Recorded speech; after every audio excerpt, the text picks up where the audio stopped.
Hello friends, मेरा नाम है महालक्ष्मी और मैं यूपी पीसीएस एग्ज़ाम के लिए प्रिपरेशन कर रही हूँ।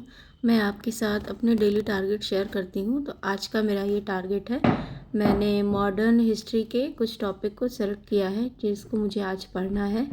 ये मेरा टॉपिक है भारतीय राष्ट्रीय कांग्रेस। मैं ये बेसिक बुक यानी कि स्पेक्ट्रम से भी मैंने इसकी रीडिंग कर ली है और जो भी एक्स्ट्रा पॉइंट थे उसे मैंने नोट कर लिया है। आज भी मुझे जो पॉइंट्स नए लग रहे हैं मैं उन्हें नोट कर ले रही हूँ, क्योंकि नोट्स बनाने से क्या होता है कि लास्ट टाइम में रिवीजन में बहुत हेल्प मिलती है। इतनी मोटी मोटी इतनी सारी बुक हम उठाकर दोबारा नहीं पढ़ सकते, इसीलिए हम सबको अपने नोट्स ज़रूर बनाने चाहिए। जैसे भी ज़रूरी नहीं है कि आप बहुत सजाकर या बहुत सुंदर ही लिखें, टाइमर के साथ पढ़ाई करें फ्रेंड्स, क्योंकि इससे आपको पता चलता है कि आप लगातार कितनी देर तक बैठ सकते हैं। घंटों घंटों बैठना ज़रूरी नहीं है कि हम घंटों बैठे हुए हैं और समझ में कुछ भी नहीं आ रहा है, लेकिन अगर हमने छोटा छोटा टाइम अपने लिए सेट कर लिया तो उसमें पढ़ाई हो सकती है और यकीन मानिए काफ़ी अच्छी पढ़ाई होती है।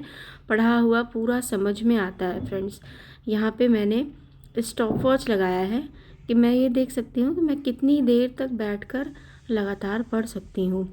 तो मुझे इससे काफ़ी हेल्प मिल रही है और मेरी जो प्रोडक्टिविटी है वो भी काफ़ी इम्प्रूव हो रही है। मुझे पढ़ा हुआ अब ज़्यादा याद रहने लगा है। मैं जब भी सोने जाती हूँ तो मैं दिन भर में मैंने जितनी भी चीज़ें पढ़ी हैं मैं एक बार उसको रिकॉल ज़रूर करती हूँ कि देखो मुझे क्या क्या याद आ रहा है, और जो नहीं याद आता है उसे अगले ही दिन उठकर मैं अपने नोट से एक बार रिवाइज़ कर लेती हूँ। फ्रेंड्स, आपको भी अपने लिए टारगेट सेट करने चाहिए और सारे दिन में अपने लिए इतना टाइम निकालना चाहिए कि आप उस टारगेट को पूरा कर सकें।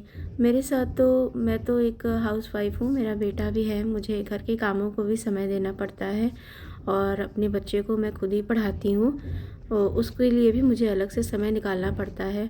पढ़ाना क्या, मुझे तो उसके हर काम के लिए अलग से समय निकालना पड़ता है। इसीलिए मैं अपने लिए छोटे छोटे टारगेट सेट करती हूँ। अभी जो पीसीएस का एग्ज़ाम है इसके लिए आप अपने लिए थोड़ा और मतलब अपना जो टाइमिंग है थोड़ी और बढ़ा सकते हैं, लेकिन यह है कि उसे आप सेट ज़रूर रखें।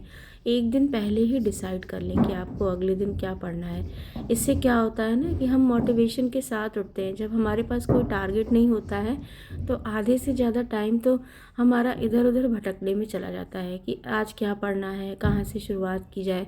लेकिन अगर एक दिन पहले ही हम अपने टारगेट को डिसाइड कर लेते हैं तो फिर हमें पढ़ने में आसानी होती है, क्योंकि हमें पता है कि हमारा ये टारगेट है, हमें आज इस सब्जेक्ट के इस टॉपिक को कवर करना है, हमें आज इसके क्वेश्चन सॉल्व करने हैं, हमें आज इसको लिखना है। तो इससे हमें काफ़ी मोटिवेशन मिलता है। इधर उधर भटकने की ज़रूरत नहीं पड़ती है मोटिवेशन के लिए।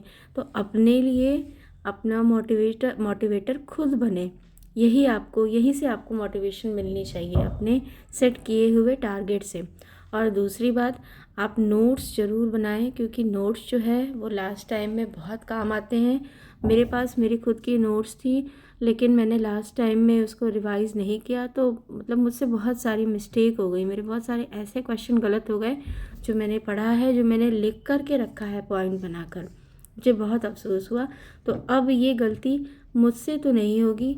मैं तो अपने नोट्स को एक बार, दो बार, तीन बार, जितनी बार मुझसे हो सकेगा मैं उतनी बार पढ़ूंगी। और फिर देखिए फ्रेंड्स, ये घटना चक्र है। मैं उन क्वेश्चंस को क्रॉस कर रही हूँ जो मुझे एकदम अच्छे से आते हैं। अगर मान लीजिए आपको एक बार दोबारा से बुक भी पढ़नी है तो ये क्रॉस किए हुए क्वेश्चंस आपको नहीं पढ़ने हैं। इससे भी आपका समय बचता है। इन केस अगर आप किसी चैप्टर का नोट्स नहीं बना पा रहे हैं और उसी बुक से ही चैप्टर को रिवाइज कर रहे हैं तो इससे भी हेल्प मिलती है। देखिए, मेरे 2 चैप्टर, घटना चक्र के 2 चैप्टर मेरे इतने समय में कंप्लीट हुए और इतनी देर में मतलब मुझे ज़रा सा भी बोरियत भी फील नहीं हुई, मैं डिस्टर्ब भी नहीं हुई और मेरा 2 टॉपिक कवर भी हो गया। Thank you friends.